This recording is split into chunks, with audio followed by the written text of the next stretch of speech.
அண்மை செய்தியை பார்த்து வருகிறோம். ஸ்ட்ரைக்கில் INTUC பங்கேற்கவில்லை என்ற தகவல் தற்போது வெளியாக இருக்கிறது. அண்மை செய்தியாக பார்த்து வருகிறோம். போக்குவரத்து தொழிற்சங்கங்களின் ஸ்ட்ரைக்கில் INTUC பங்கேற்கவில்லை என்ற தகவல் தற்சமயம் வெளியாகி இருக்கிறது.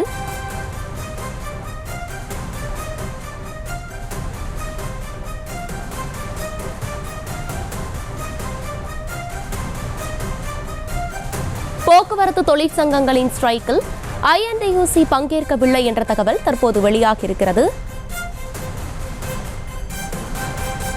அரசின் வேண்டுகோளின்படி பயணிகளுக்கு தொல்லை இல்லாமல் பேருந்துகளை இயக்க வேண்டும் எனவும் இந்த ஸ்ட்ரைக்கில் INTUC பங்கேற்கவில்லை எனவும் தற்போது தகவல் வெளியாகி இருக்கிறது. அண்மை செய்தியாக பார்த்து வருகிறோம். கூடுதல் விவரங்களோடு இணைகிறார் செய்தியாளர் காண்டிபன். காண்டிபன், வணக்கம். இது குறித்தான மேலும் விவரங்கள். அர்ஷினி, நாளை அதாவது நள்ளிரவு 12 மணியிலிருந்து வேலை நிறுத்த போராட்டத்தை ஏற்கனவே தொழிற்சங்கங்கள் அறிவித்திருந்தது. இந்த தொழிற்சங்கங்களை பொறுத்த வரைக்கும் 2 விஷயங்கள் இருக்கு. அண்ணா தொழிற்சங்கம் தலைமையில் இருக்கக்கூடிய சில தொழிற்சங்கங்கள் 22 தொழிற்சங்கங்கள் அதுல இருக்காங்க.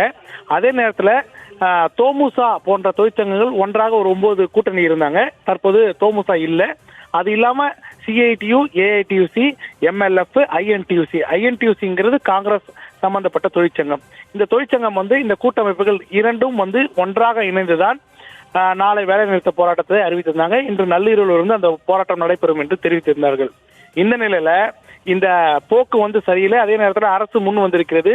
பொங்கல் தினத்தன்று பொதுமக்களுடைய சேவை பாதிப்பு அடையக்கூடாது என்கிற காரணத்தினால் இந்த வேலை நிறுத்த போராட்டத்திலிருந்து விலகுவதாக INTUC, குறிப்பாக காங்கிரஸ் சம்பந்தப்பட்ட இந்த தொழிற்சங்கம் முடிவு செய்திருக்கிறது. இன்னொரு விஷயம் என்னன்னு பார்த்தோம்னா, மொத்தம் அதுல 7 தொழிற்சங்கங்கள் வருது. அதாவது CITU, AITUC, IMLF plus MLF plus INTUC.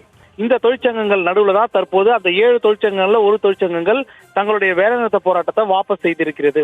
நாளை வழக்கம் போல பேருந்துகளை இயக்க வேண்டும் என்றும் கேட்டுக்கொள்கிறது. முதலமைச்சர் அடுத்த கட்ட நடவடிக்கை எடுப்பார், செய்வார்.